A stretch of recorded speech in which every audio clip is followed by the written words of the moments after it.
Yes, good morning, everyone. We hope you all continue to be safe out there. Thank you for attending our webinar today, and all of us here at Apriem welcome you to the fourth and final of our four-part series titled Apriem Portfolio Construction. It has been a great, long journey over the last several weeks. We've had a lot of fun doing this, so thank you for attending.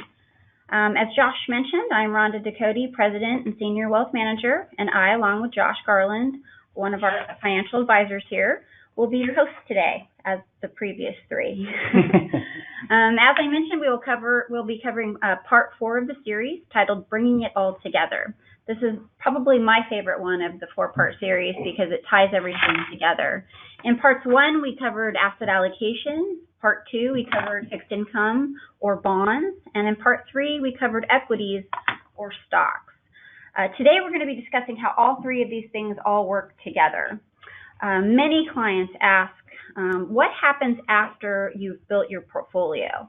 And I think Benjamin likes to always say, he likes to use the analogy, much like cars, your portfolio requires regular maintenance and oil changes. And so in portfolio rebalancing and tax loss harvesting are parts of what make it all kind of work together. And those are just a few examples to prolong the life of your portfolio. So we're going to be discussing all of this today. So I'm going to turn it back over to Josh. He's going to introduce our speakers today. And Josh, take it away. All right. Thank you so much, Rhonda. I mean, I'm blown away. We've gotten all the way through the series actually as quickly as we have. It feels like it's flown by. Here we are at part 4, and I'm excited to reintroduce our panelists once again. So to begin with, we have Benjamin Lau, who is the Chief Investment Officer here at Apriem Advisors. He's a graduate of UC San Diego in 1998 with a BA in economics. He later went on to become a chartered financial analyst. Ben has over 2 decades of experience in the business. He got his start in 1998 at Fidelity Investments and joined Apriem in 2002.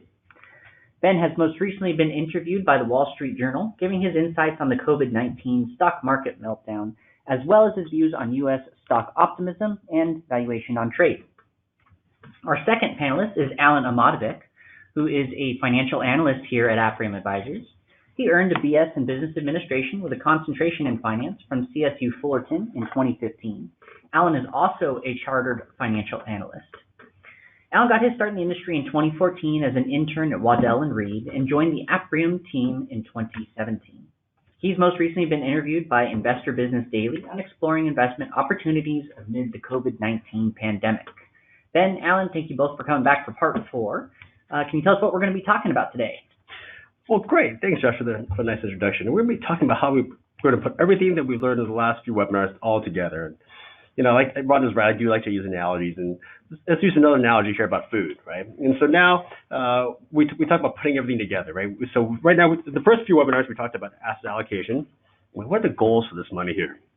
And the next ones, we talked about the various asset classes like equities, right? We use equities for growth. Bonds or fixed income, we use bonds really for safety and income. And then cash, cold hard cash, I think everyone's used to. And so using that food analogy, we got a great steak, we got some nice vegetables, now we got to put it in together and make a great meal. And so what do we do? How are we going to make this great meal? So what are some of the things that we think about, that the trading team, Alan, myself, and Matt and Jennifer think about when we do trades and client portfolios, right? What are the other things we're looking at besides just asset allocation? I'm going to talk about diversification, right? Again, we're going to take a more advanced look into diversification 2.0. We're going to be talking also about sequence of returns and what kind of risk it poses for retirees. And the last thing we're going to wrap it up was what do we do after the trades are done, after the portfolio is built? What do we do in terms of rebalancing? How do we monitor the portfolio? Right, so you had to jump in. So to kind of review what Ben just mentioned. So in part 1, we covered diversification more from an asset class level, but we really haven't dug into diversification within the asset classes. So today we're going to take it a step further and discuss the diversification of equities. And so the first aspect of equity diversification that we're going to cover today is sector allocation. And an equity sector is essentially a collection of companies that operate in a similar industry. And so the S&P 500, which is our primary barometer for U.S. stocks, is split into 11 distinct sectors. And all 11 of those sectors are shown on the pie chart here to the right, with their respective weightings in the S&P 500. And as you can see, the weightings differ, and that's because the S&P 500 is market cap weighted. So the more valuable the sector and the underlying companies within each sector, the higher the weighting. And these weightings actually do fluctuate over time. So as you can see, currently technology is by far the largest at about 24%. And then you have some of the smaller ones on top, like energy, real estate, and materials, which are all tied for the smallest at 3%. And so the main reason that we see these fluctuations is because some sectors perform better than others during certain periods of the business cycle. So for example, when the economy is growing, more cyclical sectors like technology, consumer discretionary, and industrials should do well. Whereas when the economy is slumping, more stable sectors like healthcare, consumer staples, and utilities typically outperform. And so since it's next to impossible to really predict the short-term direction of the economy, it's important to always be diversified across all 11 sectors to help smooth out that ride. Alan, why don't we take a quick pause right there and ask one of our first survey questions that was submitted. And again, I want to thank everyone for submitting these questions. I think this first one, it really directly relates to this topic. So why don't we go ahead and ask that right now? And it is, when assembling a portfolio, how do you determine which and how many sectors to invest in and what amount to put in each sector selected? Right, so the answer to that is we invest in all 11 sectors through our core equity position, aka the beta of the portfolio. And the reason we do this is because we want to make sure that we're consistently diversified across all 11 of those sectors. And so the ticker symbol you would see for this in your portfolios is SCHX. And this ETF's job is to essentially track the S&P 500. So it invests in directly the same sectors and at the same weights as the S&P. But aside from the exposure that we automatically get to each sector through this core position, we actually do not make any active calls to either increase or decrease our overall exposure to any sectors. And so to go back to the core satellite analogy that we've used before, the core of the portfolio, SCHX, again, it invests in all 11 sectors at the exact same weights as the S&P, while the satellite positions are individual stocks that we pick based on the strength of the underlying business and their current valuations. So we do not buy any individual stocks based on the sector of the company. And so what this means is it really means that we will always have exposure to every sector, and we may go over or underweight certain sectors based on the sectors of the individual stocks we own, but not because we favor one sector over another. But I do want to point out that we are mindful not to overweight one specific sector by too much. So it would be very unlikely that all of our individual stocks would come from one or two specific sectors. This is a great question. I think it would be good for us to dig even kind of a little bit deeper. Alan, what proportion of the portfolio gets invested in each of these, the core versus the satellite positions? Yeah, that's a great question, Josh. So really this comes down to the idea of position sizing, which is the second topic of equity diversification. And so position sizing is simply determining the percentage allocation that we give to each position within a portfolio. And this is important for two reasons. One is to generate consistent returns over the long term, and the second is really just to manage our risks. So for example, we wouldn't consider it prudent to invest 50% of your portfolio into one individual stock because your portfolio's return and risk would be very tied to the performance of just that one company. So to demonstrate how we think about position sizing, we provided a snapshot of how we would invest a $1 million pure equity portfolio today. And so as you can see here, our long-term target is to invest 50% of our equity allocation into our satellite alpha positions. These are our individual stocks, and 50% into our core beta positions. These are our Schwab ETFs that we use for low-cost global market exposure. And each individual stock is slated to be 5% of the overall equity allocation, and this is to provide added returns if the company does well, but also prevent large losses if the company does bad. While our core beta holdings or assigned a position size that puts our overall regional equity exposure right in line at 75% domestic equities and 25% international equities. And there's one big thing that we want to point out here, and that's when it comes to our core beta holdings, the international ETFs, that's SCHF and SCHE, are assigned a fixed amount at 20 and 5%, while the SCHX's position size actually fluctuates. And that's based on how many individual stocks that we're currently buying at that time. And so our long-term target is to own 10 individual stocks at 5% each, and that gets us up to that 50%. But today we only have 5 stocks on our buy list. And the reason for that is because we're really just having trouble finding good deals in the market, given the S&P's, sitting near its all-time highs. So in scenarios like this, what we do is we allocate the remainder of the funds that would have gone in our individual stocks into our core beta domestic ETF, SCHX. And the reason for this is because we want to keep all of our individual stocks, or all the individual stocks that we watch are based in the U.S. So we want to keep those dollars invested in the U.S. By temporarily redirecting them into SCHX. That's great, Alan. So 2 things. One, just to be very clear and help shed some light on that for everyone that's listening on the call. As an example, let's say that Microsoft became available today at a good price, and we wanted to add that to the individual equity pieces on top. You would sell $50,000 from SCHX, the very bottom line item, and then take those dollars and use it to buy that new opportunity that just came up, in that example, Microsoft. Is that correct? Exactly. That's correct. And we would do that up until we get to 10 individual stocks total, because that's our long-term target. And then once we get to that point, if a new deal comes up, we would look to sell the individual stock that's the most overvalued. To generate the funds for the new buy. Yep, exactly. Great. Yeah, I'll just kind of piggyback on that too, just to continue the conversation. So if clients, have been with us for 10 or 15 years, and you said you stop at those 10, equity positions, their portfolio could look a lot different than than this current example. Is that correct? Exactly. Yeah, because it all depends on the deals that we're finding in the market at that time. Yeah. Okay. Were there any recent examples of individual stocks that, in a portfolio that was fully allocated, where you sold something that was up to then in turn go and buy a new opportunity that came up?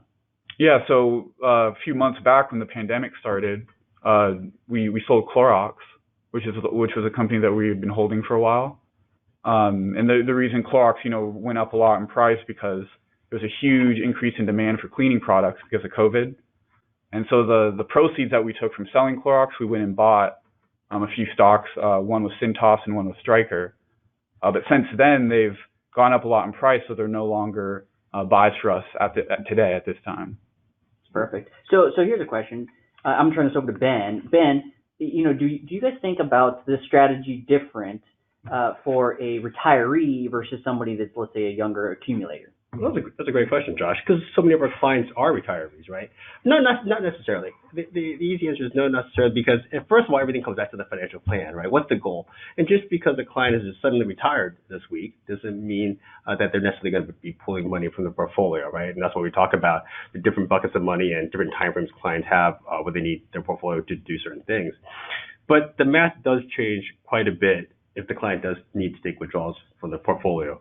A lot of people think about retirement, say, in the 5% world, right? Say, so if I can pull 5% out of my portfolio, say it's $1 million, I pull 5% out, that's $50,000 a year. But I'm earning about 5% a year. I should be break even. That should last me for a while, right? I should tread water. But the issue is that the market doesn't always average 5% consistently every year. And the ups and downs of a market, although you still might average 5% over a long period of time, it changes really dramatically when you start taking withdrawals. So we have 2 examples here. Okay? We have 2 retirees. The red one, again, retired. And just as he started retiring, he was taking out that 5%, but the market started falling for a few years. In scenario B, the blue one, same client, different client, started taking out 5% a year. In the early years of his retirement, the market started going up. So he saw some gains in the market. You can see after about 17 years, the client that saw early negative returns had a much lower value in his portfolio based on the clients that saw early positive returns. And that's how that compounding that we talk works. It also compounds negatively when you start taking money out of the portfolio. So this is what we call sequence of return risk, right? Even though both portfolios average 5%, how they came in and what was withdrawals really had a massive impact on the end values. And so generally speaking, this is why a lot of planners do suggest we be a little bit more conservative at the beginning of retirement, making sure that we don't have any bumps and we come for a nice landing. Yeah, I think there, it's a pretty big divergence there with these two different scenarios. Alan, I'm going to pose this question to you. I mean, this example that Ben just mentioned, it sounds pretty scary for most investors, wouldn't you say? So can you tell us how and what Apriem does to mitigate this type of risk? Yeah, so like we've kind of touched on, a few times in the past, it really all goes back to the financial plan. So it's checking back into that financial plan and making sure that your asset allocation is appropriate for the return that you need to make your plan successful and the risk that you're willing and able to accept. And so, from a portfolio management standpoint, one of the things that we do to maintain your asset allocation and make sure that you're on track to succeed, for your financial plan to succeed over the long term, is rebalancing. And so this is one of the main tools that we use. From the most fundamental standpoint, rebalancing is essentially just a mechanism to sell investments that have risen in value to buy investments that are down in value. And so we have a few scenarios that we can walk through to kind of show how rebalancing works. The first is when stocks go up, so that's the green box here, and this leads us to sell equities and rebalance by buying bonds. And see, that's shown in the yellow box on the bottom right. Whereas the second scenario is where stocks go down. This is the red box. And here we would rebalance by selling bonds to buy stocks, since the bonds have gone up and the stocks have come down. And this is really important for two primary reasons. One, again, is to maintain our asset allocation. And so this kind of goes back to the sequence of return risk that Ben was just discussing. So we want to make sure that our asset allocation is constant over time to really help smooth out that ride. And the second is to take advantage of opportunities in the market by buying low and selling high, which helps us, maximize our returns and lowers our risk over the long term. And so when it comes to rebalancing, there's really three different ways to rebalance, or different methodologies or approaches. The first is periodic rebalancing. So this is very systematic and rules-based. And so this is essentially, you basically pick a date on the calendar, like every month or every quarter, and you would look to rebalance the portfolio right back to your target allocation without question on that date.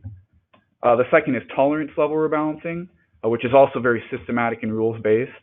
And the idea here is to create a window that the portfolio is allowed to fluctuate in. So say you have a 50-50 portfolio, you could let the stocks and bonds go as high as 60% or as low as 40%, and then only rebalance when they fluctuate outside of those ranges. And the third is just pure opportunistic rebalancing. So this one is much more discretionary and doesn't really follow any specific guidelines. You would just look to take advantage of big moves in the stock market, in the bond market, when they arise. And so at Apriem, we use really a hybrid of periodic and tolerance level rebalancing.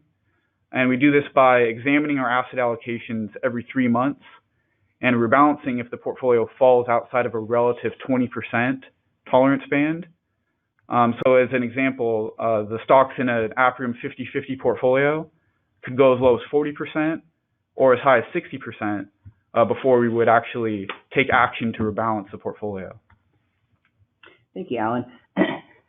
So, Ben, I want to kind of turn this next question over to you in that, if we think about what Alan just described and we consider the fact that this type of rebalancing is essentially being done around 4 times per year, what kinds of things are you guys thinking about when you're rebalancing? Yeah, I mean, there's a lot of things that go through our mind when we look at client portfolios, right? And we often use this analogy. It's not like really balancing like a pencil in your finger, right? Like where there's two different scenarios. We're trying to balance numerous things, and that's going through our heads. And more akin to maybe balancing a plate than a pencil. I mean, the real thing when we talk about rebalancing is opportunities. I think that's probably one of the biggest ones, right? We're constantly looking for opportunities and jumping on them as we see fit, especially in such a volatile year like we've had this year. That also means that we have to sell things that aren't opportunities or that might have gone overvalued. And then obviously looking at asset allocation is a big one too, and client goals. But taxes are a really big part of that too, Josh. And it's not, obviously what you make is not what you keep is so true. And we try to do a lot of things to help minimize taxes for clients in taxable accounts. And so we do a lot of tax loss harvesting for clients. And so here's a great example of what tax loss harvesting looks like for someone. So there's a couple scenarios here. So let's take a look at this Fund A, right? So we're going to sell this Fund A. Maybe we don't like it anymore. As some of our longer term clients remember that we sold high yield at a nice profit about a year ago. So say we sold this high yield fund and we booked a $30,000 gain on that. And no more rates, the federal tax rate is 15% taxes. And so you'd owe about $4,500 in federal taxes on that. And so that's in the bottom example. And so the top example, we still have that same fund. We sold that same fund, $30,000 gain, going to taxes on that. But we offset it by selling a fund that maybe hasn't done as well, an investment that maybe hasn't produced what we wanted. And that maybe is for about $15,000 in value. So we sell that, we can book that loss, and the gain will only be about $15,000, which the taxes would be about $2,200, a little more than that. Now, we can sell Fund A for various reasons, right, Rhonda? We talked about this. We might just want to swap it for another fund. Maybe we like it. Maybe we thought that Fund B just wasn't working out like we wanted to. Maybe we just want to get out of it. It's underperforming or some reason. But if we wanted to swap it for another investment, right, if we want to buy it back, we still like it. We still like Intel. We want to buy it back. There's an important thing that you have to wait before you can buy that exact same security back. And that is this watch sell rule. If you want to sell Intel that's at a loss and then but we still love Intel right now. We love Intel. We want to buy it back. We have to wait 30 days before we can buy it back, so we don't trigger this what we call watch sell rule. The IRS really doesn't want you to sell something for a loss and then buy it right back. They want you to wait about 30 days before you buy back. You can buy back something similar as a proxy for it, but you can't buy back the same investment, or else that negates that tax loss that you're aiming to get. Yeah, Ben, thank you for explaining that. This is just like one of the things that the investment team does, as far as looking at the efficiency, the tax efficiency of the portfolios and making these decisions on a day-to-day basis. So I appreciate you reviewing what these are. Josh, why don't we, take a look at, our client experience now after we've talked about the rebalancing and the risk and whatnot. So after we built the portfolio, why don't we talk about the client experience and take the people on the webinar day through that? Yeah. I've kind of had this thought. I was talking to somebody earlier, and I'm also on the marketing team. And there's something we talk about internally here all the time, but I just realized that we haven't really created any marketing pieces. They're going outbound to everybody, talking about this concept that we talked about, which is called the Apriem way.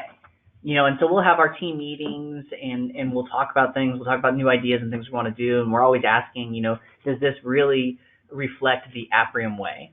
And so what is the Apriem way? What is it that we think about on our end here at the office? And that really relates to the fact that we think about ourselves as, of course, being a team, but as a family at the same time, and we want to treat the people that we bring into Apriem. We want to treat clients like we would treat family, and this is all about relationship management, so how are we treating our clients, that come in? And I think that's something that makes us unique. This is something that makes us different in that when you become a client of Apriem, you have this entire team that's behind you to support you. You might be familiar with, let's say, one person on the team that you maybe meet with on a regular basis.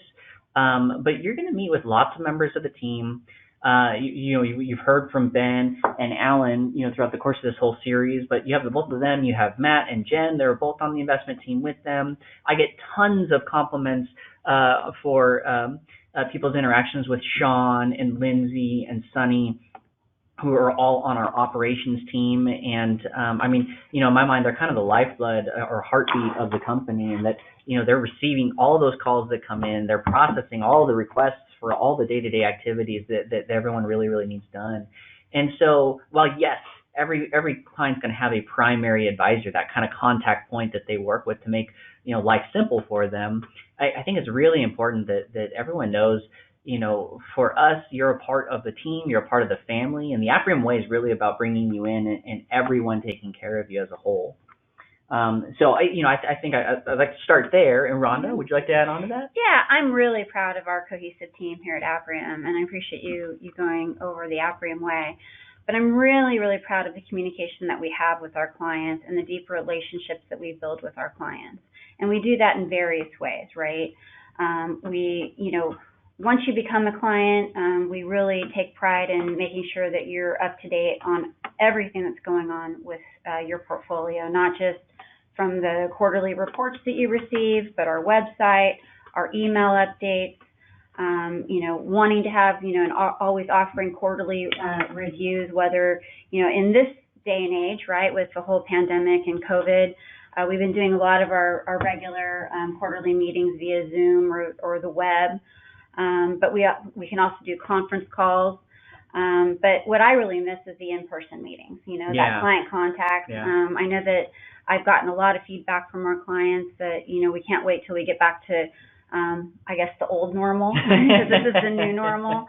But until then, I've been really proud of how much information we've been putting out there and all the client contact that we've done, not just with these webinar series since, February and March, but also just the weekly updates, from the investment team every Friday. So again, I'm super proud of our team, super proud of the communication with our clients, and we've gotten nothing but really great feedback to make these clients feel like they're part of our family. Yeah, absolutely. I think that, kind of adding on to there, so while we're continuing to talk on a regular basis and meet on a regular basis, we can't forget, and I feel like I'm just pounding this drum over and over, beating the dead horse, so to speak, but the financial planning. That is such a key piece of what happens here. When it comes to working with your advisor, you should make sure that you have completed your financial plan, because, the best advice and the most value you can get really comes from having that done. Because, it's not just that, one time we do the plan is done. It's a living, breathing piece of your financial life, and it should be updated regularly. And I think oftentimes people don't understand that you can call at any time and request a what we call what if analysis or a what if scenario. So I'll give a real life example. On Monday this week, I spoke with one of the clients that I work with very, very regularly, and he called and said, Josh, my wife and I are considering purchasing a new boat. It's going to be around $80,000. Would it be better for us to buy it outright, or should we finance it? Here's the financing terms that we've been given, and it's a 15-year loan, and we're at, X% interest rate. And so now we're in the process. We're taking that information and we're building it into his plan so that we can look at what does the math have to say about that scenario? What kind of pitfalls are there long term, and what's kind of going to be the better option for them? And so that's just one example. There's all kinds of different life events that happen from a financial perspective. But the financial planning that's a piece of it, and it's part of the ongoing regular communication that should be happening. Absolutely. I think that's a great point.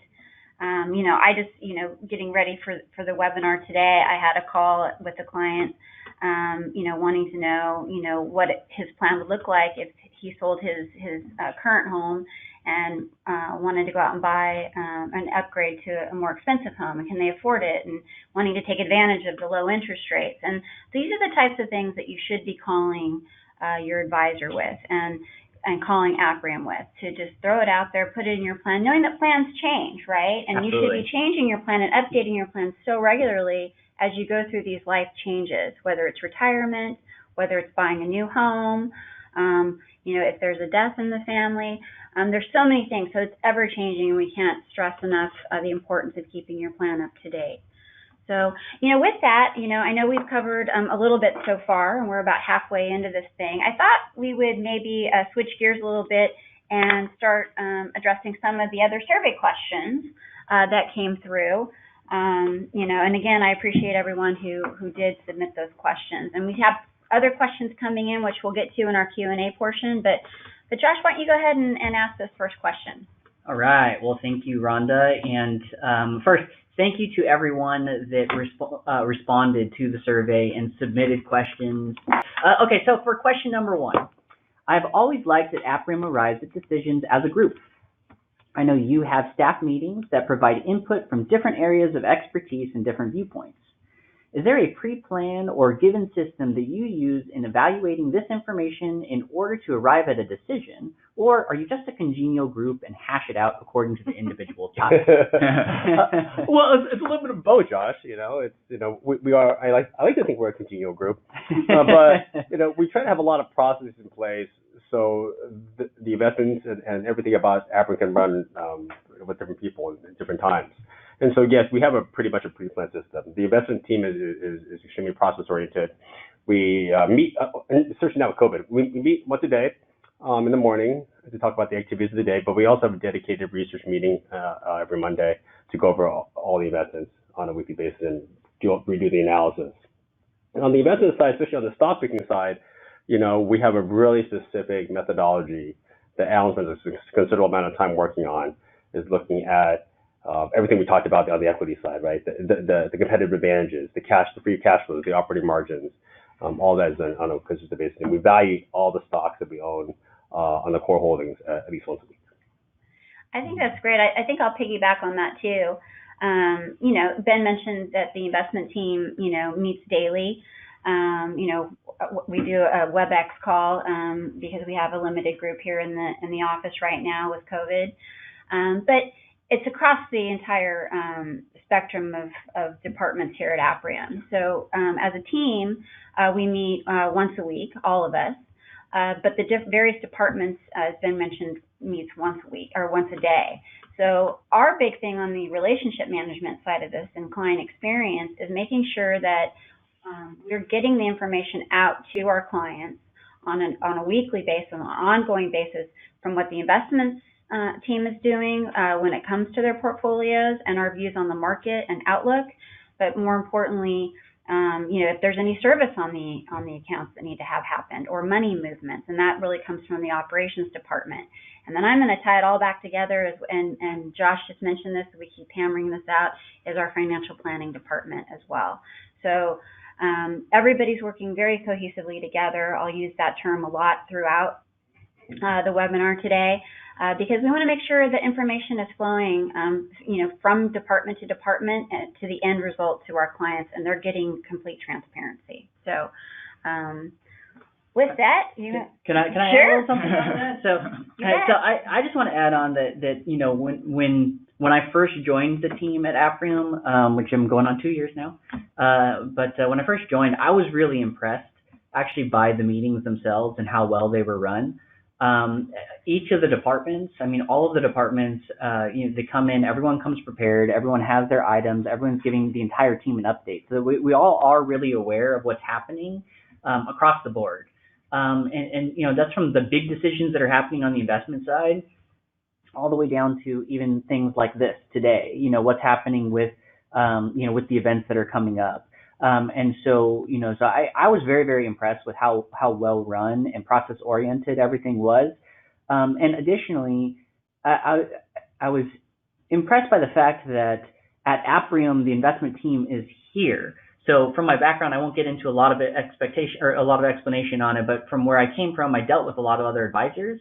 Most advisors and advisory firms don't have an investment team that's on staff that they can talk with, on a daily basis. It's normally outsourced. And so there's another organization that is running the investment piece. And so the fact that our investment team is here on staff, and as we get questions from clients, we can bring those to those team meetings and bring that stuff up and bring those questions up and that information up and those concerns up, and that can have an effect on the way that investments are ran at the company, I thought was incredibly impressive and invaluable. So that was my 2 cents there. Well, thank you. I'm going to take all credit for that. Well, why don't we move on to the next question? This was a great question. Number 3. What do you project? And I'm going to throw this right back at Ben and Alan, and you guys can tag team it if you'd like. what do you project the market to do by year end? Okay, so we started off with a softball, and now we got a fastball right down the middle. Wow, kind of a tough one, huh? Magic ball question. Magic ball, crystal ball kind of question. Yeah. But it's just like even more so this year, right? I mean, if you're asking me 2020, where I couldn't have predicted the first half, you wanted me to predict the second half. It's really tough, right? And as today, the market is up a little bit this morning, so we're up about 5%. The S&P is up about 5% year to date through today. But the economy is clearly not up. Right, the economy is not clearly 5% better now than we were at the beginning of the year. Corporate earnings, which is a huge barometer for us, is clearly not up 5% from the beginning of the year. Some companies are doing a little bit better, but most companies, by and large, are not. So it's difficult, and then not to avoid the question of the election, which we're going to talk about in a little bit. But we have a huge election coming up, as we saw some news last night coming out from the Biden camp. I don't know. I think we're not as optimistic as we were at the beginning of the year. We're a little more sanguine about a risk in general, and we're talking about risk in terms of equities. We think that they're a little exposed here. They're extremely overvalued. They're really at the high end of historical valuations. When we look at interest rates, that makes the valuations look a little more attractive because interest rates are so low. We're also cautious on bonds right now, and especially high credit or high risk bonds. So we continue to avoid that area. We've been avoiding that area for about a year now. But ultimately, when we look out at our time frame, Apriem's time frame, your time frame, in terms of our retirees, when we look at the financial plan, we're long-term bullish on stocks, right? When we look at growth rates, when we look at the scary dog of inflation that could happen with all this printing of money, there's very little choices besides stocks. I think stocks are the best hedge for inflation, the best opportunity for growth, but it is a volatile ride. It is a little more volatile now than maybe 6 months or a year ago. Yeah, I have this chart that I like to use, and it basically lays out and shows the Wall Street market predictions for the past 20 years. And essentially, over the past 20 years, Wall Street has been wrong basically by plus or minus 13% across the board, and never once predicted a negative year over the past 20 years, which that encompasses 2008 as an example. So I think that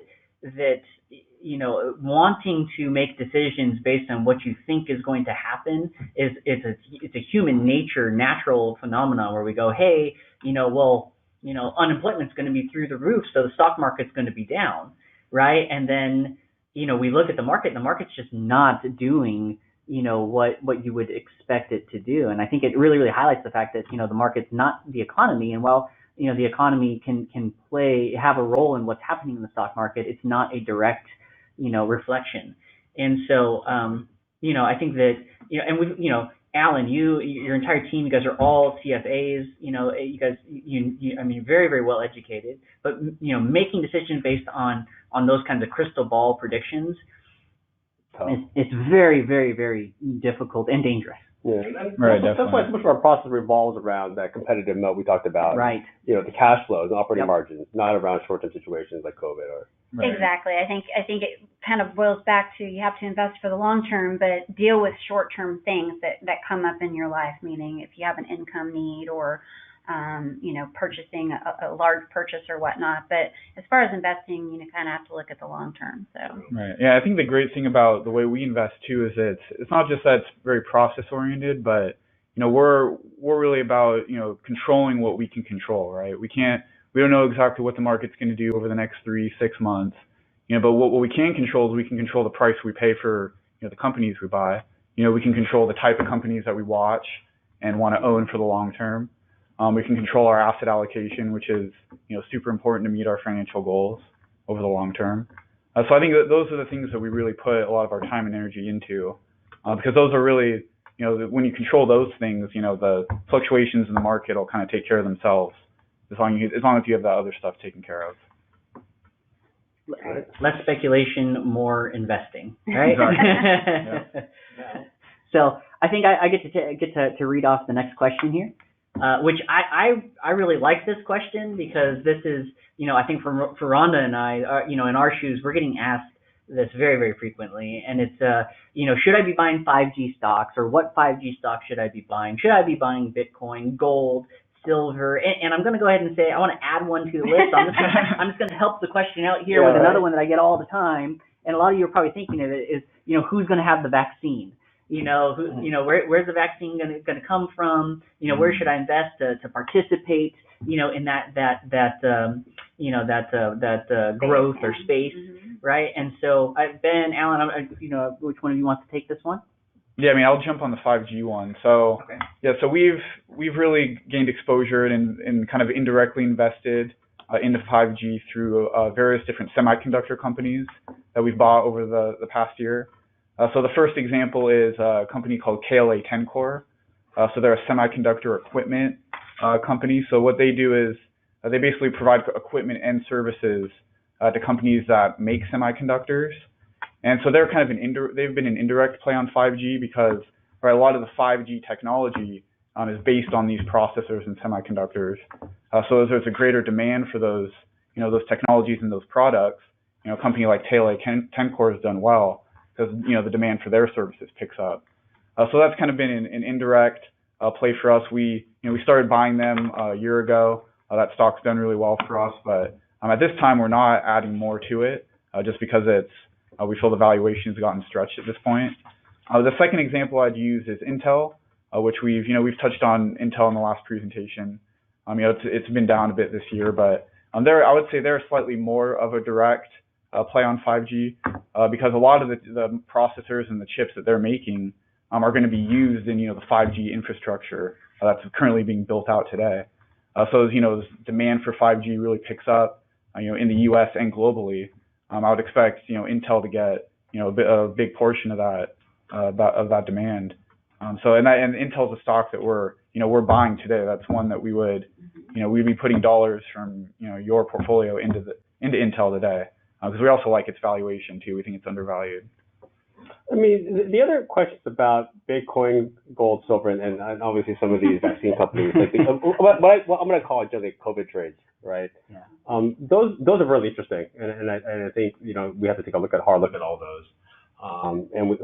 The main question I ask when we look at these things for an investor is, what's the goal here? What's the theme? What's the investment thesis here? The 5G one, Alan, is correct. I think that's a very specific one, and we try to be very diversified with that. But I do worry about what we call singular theme trades, right? Where it's just you have all your eggs in one basket. I think the vaccine company Moderna, right, is a good example. I think they have. This is it. This is their only product. If it works, great. If it doesn't work, they're up a creek. That's what I worry about with some of these singular theme trades. To answer the COVID one, it's really easy, Josh. We don't invest purely in any specific singular theme ideas like Moderna for COVID.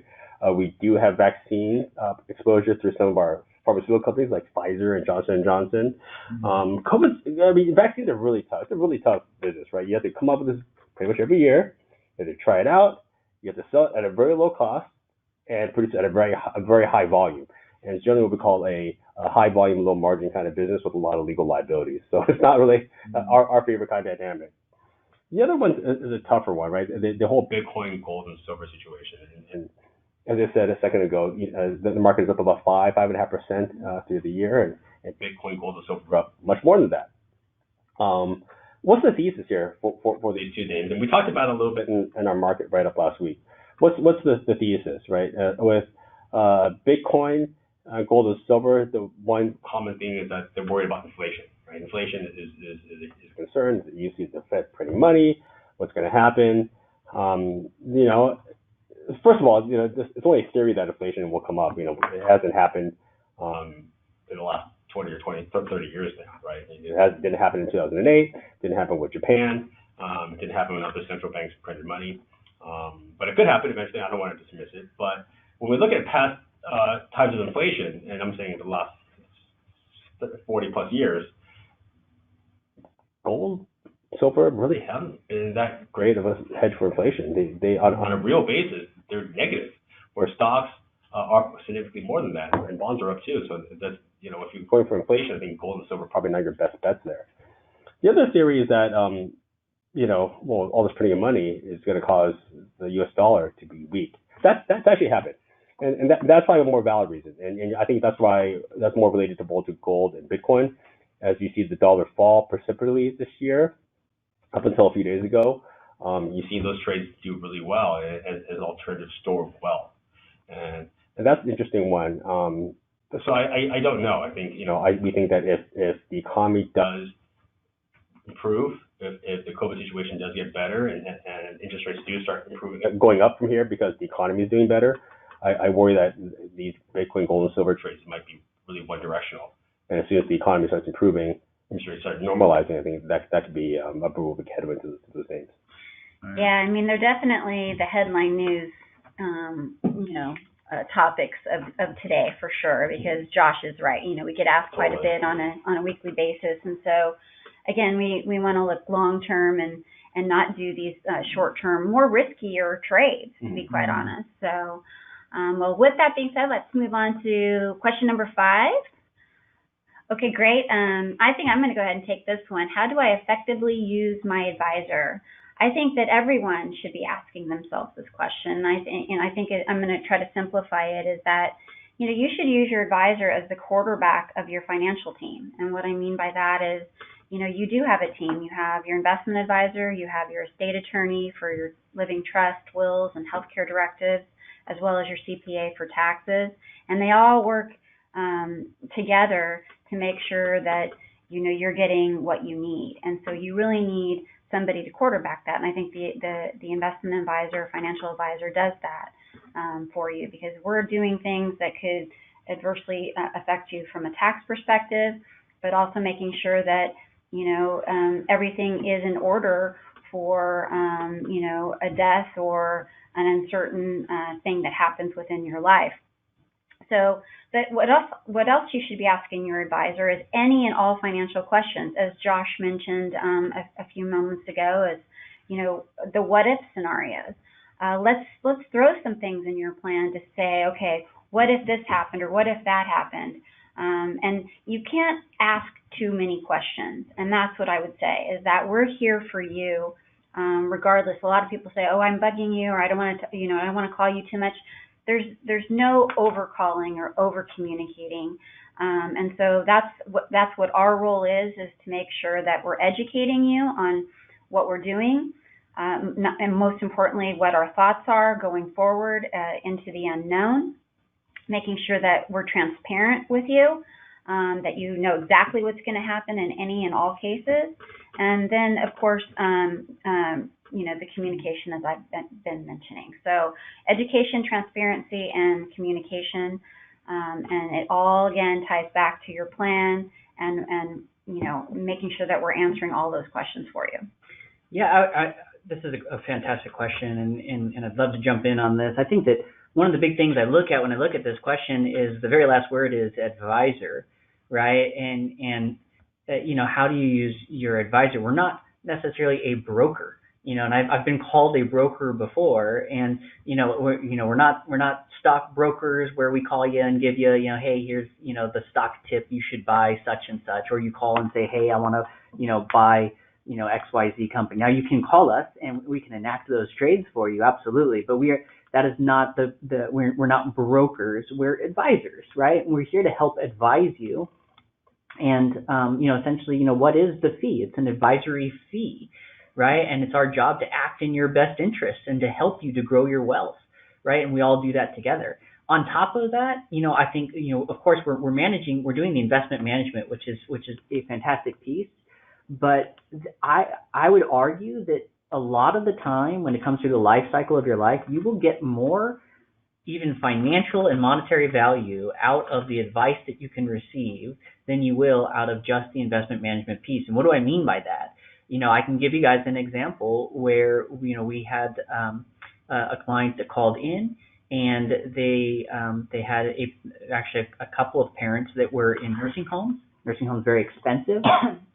They were going to sell one of the pieces of property to help raise some additional cash to pay for medical expenses. However, the advice was that, if you wait for one of the two to pass away, you will get what's called a step-up in basis on the value of that property. And then when you go to sell it, they essentially were saving a little over $50,000 in taxes. And that was the exact scenario that ended up playing out in the long run. Now, that $50,000 of tax savings is not reflected on a portfolio statement as a return on investment, but it is a real return that's actually added in the long run. You know, that is using your advisor effectively. You should be talking on a regular basis and asking for advice. There's nothing wrong with that, and that's what we're here for. Great. Well, why don't we move on to question number 6. Okay, so question number 6. With bond yields so low, what do you think of using dividend-paying stocks instead of bonds? Great question. Yeah, so I mean, I think for the most part, we would actually recommend against this. And the reason for that is, you know, if you think about the risk profile of bonds versus stocks, it's actually very different. You know, the interests that come off of bonds, these are contractual agreements. You know, it's much lower risk. You know, whereas a dividend that's coming off of a stock, this is variable. You know, this is something that the management could, you know, decide to reduce one day or completely eliminate, you know, if the business isn't doing as well. And on top of that too, you know, stocks in general are just much more volatile than bonds, right? So they're going to move around a lot more. Bonds are, the price of bonds is a lot more stable. So, you know, while, you know, and I've heard this, you know, this in the news a lot recently, and, you know, it does, for, you know, dividend paying stocks are a good source of income for a portfolio, but I wouldn't really consider it a proxy for bonds just because the yields are so low today. You know, it might be a good idea to, you know, increase your allocation to, you know, stocks because they are yielding a little bit more today, you know, than, you know, when you compare it to the past. You know, so maybe a, you know, traditional 60-40 portfolio, you might be able to, you know, adjust upward to 75-25. But I wouldn't consider, you know, completely substituting your bond allocation for dividend paying stocks. Yeah, especially if you do the bond allocation for the safety part. I mean, you think about, you know, in late March, you know, in late March, bonds are down mid-single digits, right? 5 or 6%. Dividend yielding stock index was down about 30%. A little better than the S&P, but still down 30%. It's still a rough ride. Yeah. Great question. Well, why don't we move on to number 7? How often does Apriem review my portfolio and holdings? Another good one. Yeah, so I'll kind of break this answer into 2 parts. So I would say the actual holdings, so the, you know, the individual stocks, the ETFs, and the mutual funds, you know, we watch those every day. You know, we're constantly monitoring, you know, their prices. We're looking for news on the company or the fund. You know, even on the weekends, it's, you know, the first thing I look at when I wake up was there a big, you know, something big happening with Intel or Cintas. So we're constantly monitoring the holdings. When it comes to each individual client's portfolio, what we do is every month, the first week or so of the month, we go and we look through every single portfolio for every client, and, you know, we check for things, you know, to make sure that, you know, their cash is invested, you know, into our holdings, you know, that they don't have too much excess cash, because that could, you know, cause kind of a drag on performance. We look for, you know, we also want to make sure that, you know, everything that they're holding is, you know, is holding up well. Make sure that there's no issues there. And I would say on a more quarterly basis, that's where we go to look and examine, you know, the asset allocations to make sure that, you know, nothing has moved too much, and we look to rebalance portfolios, you know, if they go out of tolerance. Great. All right. Next one, question number 8. All right. I'm recently retired. What kind of income can I expect from my portfolio? Wow. Another excellent question, right? Because it really does affect so many of our clients and so many that's the people that entrust us with their finances. I'm going to break this down in a couple of things before I answer the question. And so we're talking about back to the asset allocation webinar. When we review performance and returns, there's 2 parts of returns that we look at for our clients, and that's what we call total return. For the first part, the easy part is how much in income and dividends am I getting off the portfolio, right? Kind of like that rental income analogy we used in the past. And then the other part is how much has that actual investment or the whole portfolio gone up or down in value. So that income and appreciation part, when you add them up together, it comes up with the total return. Right now, If we're talking about maybe at the beginning of the year, we were earning about slightly over about 3% in dividends and interest off a balanced portfolio for our clients. With the market the way it is and with the cuts in interest rates, we're probably averaging about 2.5 right now as a yield on the whole portfolio. So that's just the dividends and interest. On the appreciation side, we still forecast about a 3 to 4% growth rate over the long term. So when you add it up, you are looking at about a 5.5 to 7% return that we expect for portfolios to get to retirement, and that's on a conservative portfolio, rather.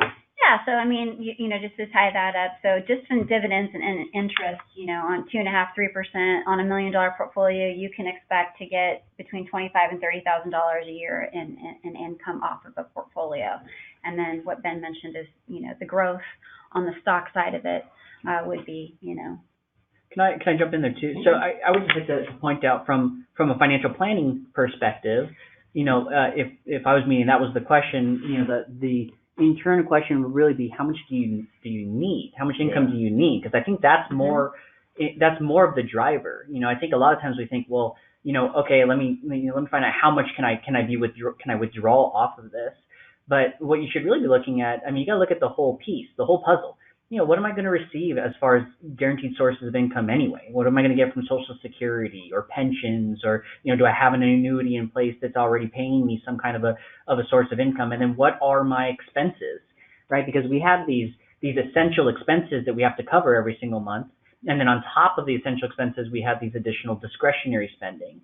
Right, and the discretionary spending is those the dollars that are very easy for us to adjust in our life, right? So if the portfolio's up and we started in the right scenario of as far as sequence of returns risks go, right, we can take more if we want to, right? But if we ended up in that wrong scenario and we retire in a negative environment, well, what's the first thing we cut back on? Okay, we don't go out as much, we don't go eat out as much, we don't see as many movies, we don't travel as much or buy as many gifts for everybody, right? Sounds like what I'm doing right now. Exactly, right? You live in the COVID quarantine life.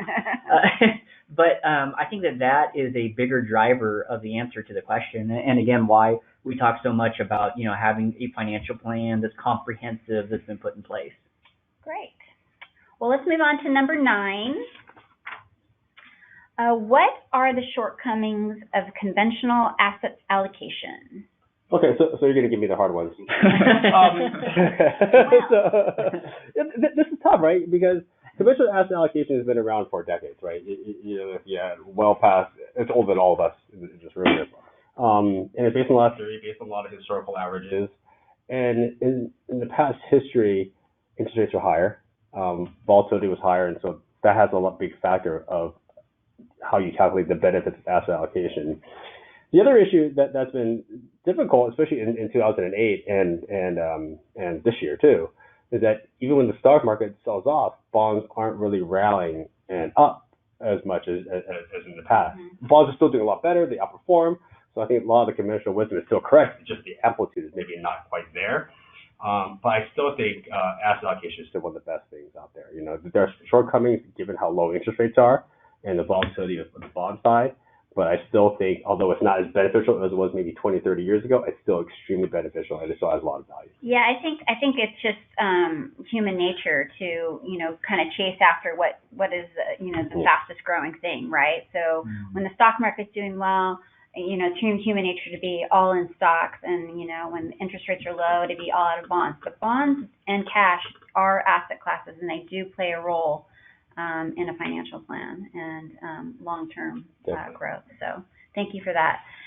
And the last survey question, number 10, it might be the best, might be the most fun to answer. So go ahead, Josh. Okay, what do you project the market to do or to look like after the election? If Trump is president, if Biden is president? Now you're we're sending this one to Ben. Going to Ben. Ben gets it. Well, so in full context, Josh and Ron, no one was able to predict the first half of the year. No one was able to predict the second half of 2016 when Trump won. So it's very difficult, obviously. It's tough right now. Obviously Biden is in ahead a little bit in the polls, but it's very early, and I think it's a lot closer than what all the polls suggest. And a lot of people think that it's going to go one way or another in a big way.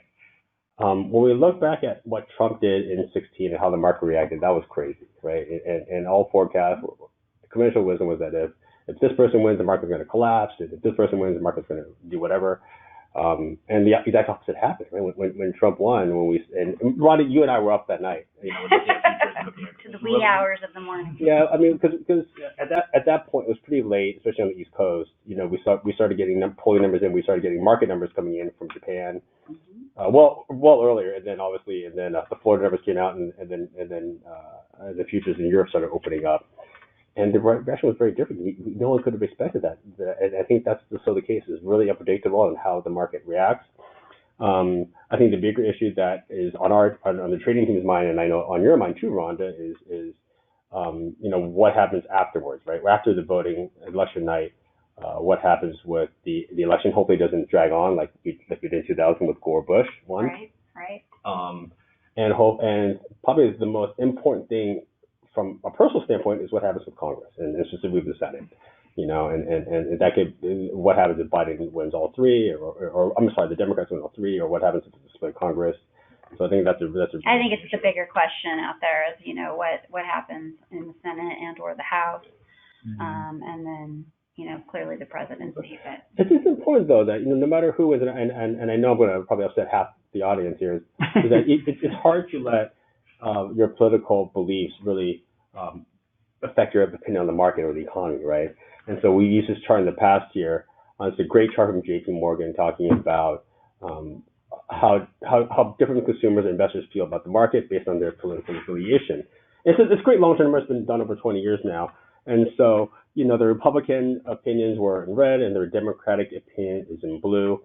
And you can see that the party in charge, especially in charge of the White House, they often feel more optimistic on the economy than the other party, right? During the Bush years, for the first 8 years of 2000, the Republicans felt the economy was doing pretty well, and then more than Democrats, Obama took over. Democrats were a lot more optimistic on the economy, and then now with Trump in the last 4 years or 3.5 years now, it's the Republicans are a lot more optimistic than Democrats.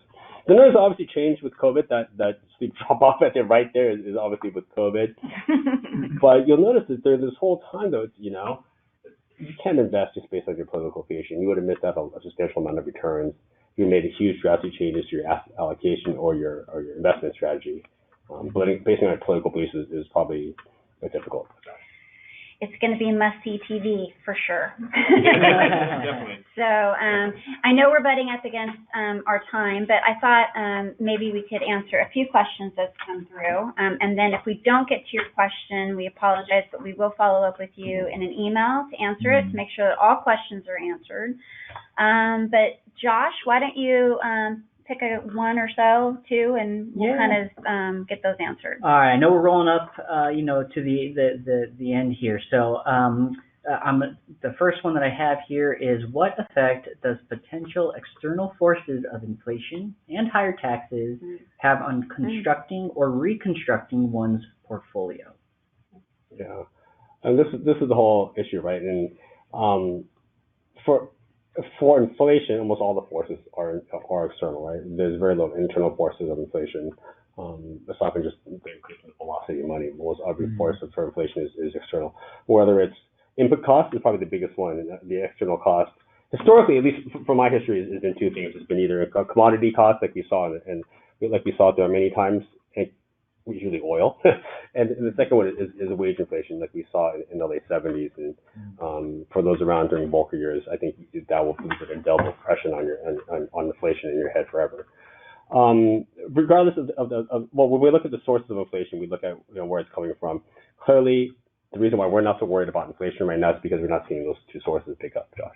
Okay, we're not seeing the wage inflation clearly. It's hard for me to envision wage inflation when there's about 25 to 30 million Americans unemployed. The other question is about commodities, and commodities have come up a little bit in price recently. I'm talking in the last about 30 days or so, but I'm not seeing a huge demand for these industrial materials that analysts talk about, like not just gold and silver, but the coppers and the aluminums and those things. We're just not seeing that demand right now. Yeah, and I would add too, when it comes to constructing a portfolio, I think if if there is inflation, I think in the end, having a higher allocation to stocks is actually where you'd want to be. I think bonds are gonna suffer dramatically because interest rates are gonna have to go up. Bond prices are gonna come down. And for the most part, stocks are usually a pretty good inflation hedge. There's a few times in history where that hasn't been the case when we've had hyperinflation, and that's because it's tough for companies to pass along their higher input costs on the consumers. But if we just have modest moderately high inflation, I think a higher allocation to stocks is where you'd want to be. Definitely. Sure. I think I'm just going to ask one more question. I know we're over a little bit, but I think it's a great question because it's near and dear to my heart, having 3 adult children. And the question is, how can we educate our children about investing? So, you want to take this? I think we probably all have something to say here. When it comes to generational wealth management, that is something that's close to the heart of the firm in general. We look to help across generations, right? So I know that on a number of occasions, I've met with the adult children of existing clients, and we'll help put together a financial plan for them early on. They don't have to be there. We're not investing with us or any of that. It's part of the service that we offer. We want to help prep the next generation, as they continue to grow, and at some point they'll inherit this wealth. We want to put them in a good position where, a lot of it comes down to education. Is there good education? We have quite a bit of education on our website now. We're continuing to pump out more and more, and we have a concerted effort to continue to create more content to go out, which, if we're talking younger generations, millennials and under, they love digital content. So we're trying to continue to increase and up that side of things. And so before I kind of go into my kind of next plug there on all that digital education stuff, does anybody else have anything they want to add as far as educating the next generation? Yeah, I think it's such an important piece of your current clients' estate plan, and making sure that the next generation is prepared. There's a lot of work that goes into that, and making sure that they're equipped and given enough resources for inheriting, if that's the wish of a client. And so that's what we're here for, is to, as Josh mentioned, we've done financial plans for the next generation, and telling them the importance of maxing out their 401ks if they're already working, or their Roth IRAs, and making sure that they're considered wealth accumulators at this point, where they're just starting their career, or they're in the middle of their career and building their own wealth. So that's what we're here for, and we'd be happy to do that. I think, like I said, I thought it was a great question. We're going to be doing just a lot of webinars on this subject, coincidentally. So that'll be a great segue into what we're planning for the rest of the year. So thank you for asking that one. Yeah. So should we go ahead and we'll tie it up? Alan, if you want to progress forward here. So I kind of mentioned in the beginning that today's webinar is recorded. We'll get that edited and posted on the website. It should be available on the website either at the end of the week or beginning of next week. All the previous webinars that we have done this year, including all the previous 3 parts of this 4-part series, are all posted to the website as well. You can actually, in fact, if you want to make it really easy, you go to apriem.com/webinars. That'll take you directly to all of those webinars there. But on our website, there is a section for education. In the education section, we also have our Apriem Financial Sense series, where we'll get together, we can have open conversations like this, talking about different topics. We're continuing to roll those out. And there is Apriem Generations, which is a fantastic resource where there's just some great stories across different generations among the firm, covering different financial topics. And then, little teaser here, we have been investing quite a bit of money and time and resources into developing these whiteboard videos, which are short, let's say 1 to maybe 1.5 minute long videos total, to help cover very small snippets on specific topics. What are stocks as an example? So there's lots of different topics that we have that we're going to begin to roll out. You'll see, but definitely before the end of the year, you'll start to see those rolled out to the website, which will be great for any of those next gen folks that you want to send some great education out to. So great. Well, thank you, Josh. And I just want to kind of conclude with sending out our sincerest appreciation for you joining the webinar today, but not just today, but over the last several weeks. We've had a lot of fun doing it. Like I said, this is the new normal of communicating with you. So thank you for taking the time to sit with us today and over the last several weeks. As I always like to say is that, you will be getting a survey at the end of this webinar today, and also an email to follow up to please give us your feedback. We want to continue to improve, know how we did, tell us what your comments are about the content of the webinar and the whole series. But more importantly, maybe other topics that you want to hear going forward, for the rest of the year. That would be greatly appreciated. But first and foremost, stay safe, stay well, call your advisor and schedule a review if you haven't done so in the last few months. We want to hear from you. If you have any questions, we're ready to do any of those what-if scenarios. So please send those out, call, email, and we look forward to seeing you again in person very, very soon. Stay well, stay safe. Thanks, everyone. Take care. Bye-bye.